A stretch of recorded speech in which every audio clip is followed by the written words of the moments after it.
Time for a gut check. You may not realize it, but your digestive system actually affects the health of your entire body. But that's good news, because it means staying on top of your gut health will help every part of you feel the benefits. But why does it work that way? And what can you do to make sure your gut is operating at full capacity? Should you take probiotics, for instance? What are probiotics anyway? Our friends at the Cleveland Clinic helped us dive into the weird, wild world of digestive health. And I promise you'll walk away with a fascinating fact or two.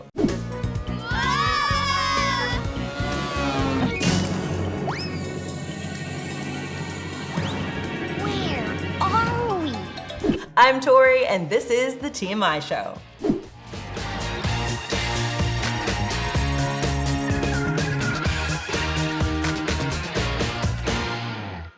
Your gastrointestinal tract, also known as your digestive tract, is the largest part of your digestive system. Think of it as a series of tubes that go from your mouth to your anus. It is what it is, folks. In order to, be alive, you eat food and drink liquids. I mean, it seems obvious, but don't worry, it gets freaky cool from there. Traveling through your esophagus, stomach, and intestines, your body breaks down all the stuff you ingest into nutrients like carbohydrates, proteins, fats, and vitamins. Those nutrients are then broken down to fuel your body's assorted biological cycles. You've probably heard about your small intestine being super long, but did you know that if you unraveled and spread it out, it would cover a tennis court? Yeah, that's about 2,000 square feet, which is how much area is needed for your body to absorb nutrients from your diet. But your guts aren't the only things doing the work. There are actually more than 100 trillion microbes in your body. That's 10 times more than the number of cells you have.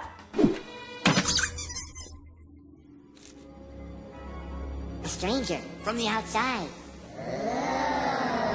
A large chunk of them are actually bacteria that live in your small and large intestines. Scientists call this the gut microbiome. Some of these bacteria are actually good. They help metabolize nutrients and reduce inflammation. They're known as probiotics. Some aren't so good, but confusingly, they're called pathogens and not antibiotics, which are a whole other thing. And the more bad bacteria or pathogens you have in the gut, the better your chances of bloating, constipation, diarrhea. And not only that, gut bacteria imbalances can actually affect your immune system and mental health, and even make you more susceptible to autoimmune diseases, cardiovascular disease, and cancer. Much more serious, folks, than an upset tummy. Probiotics also come in supplement form. They help keep the balance of good bacteria in check and can be super helpful if you're dealing with things like irritable bowel syndrome, ulcerative colitis, or diarrhea caused by antibiotics or bacteria known as C. diff. Plus, certain types of probiotic supplements can even give your immune system a boost, fight inflammation, and maybe even lower your cholesterol. Cool, huh? But here's the thing. It's important to talk to your doctor about which probiotics might be right for you. There are lots of different kinds out there, and not all of them are created equal. So before you start taking any new supplements, it's always a good idea to get some guidance from a healthcare professional. Now, if you're just looking to promote good gut health in general, there are some other things you can try too. For example, eating fermented foods like yogurt, kefir, or kimchi, which I love, can be a great way to introduce more good bacteria into your system. Yogurt the wise. Yogurt the all-powerful. Yogurt the magnificent. Please, don't make a fuss. I'm just plain yogurt. Now, prebiotics are a whole other thing. Prebiotics are like fertilizer for the probiotics in your gut. They stimulate the growth of healthy bacteria. Prebiotics are found in many fruits and vegetables, especially those that contain complex carbohydrates, such as fiber. Whole grains, bananas, leafy greens, onions, garlic, soybeans, and artichokes are especially stellar prebiotics. However, you might want to tread carefully on your journey into the land of fiber and fermented foods. It can get, kind of farty. But no worries, that gassy bloat is just your gut microbiome breaking it all down. And what foods, you may ask, are not great for your gut health? The usual suspects: red meat, fried foods, alcohol, and caffeine.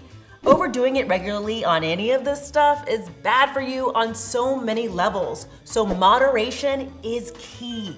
So how is it possible that your gut health is connected to risk for such seemingly disconnected things like cancer, heart disease, diabetes, mental health issues, and autoimmune conditions?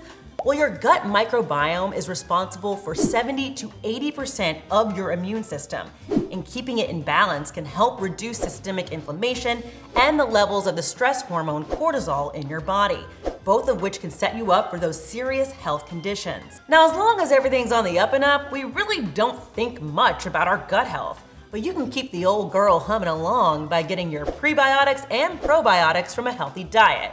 That's the best way to keep your whole system, intestines, microbes, and all running smoothly. Do you have any TMI questions you want answered? Drop them in the comments. Like and subscribe, and stay tuned for more TMI show. Thanks for watching.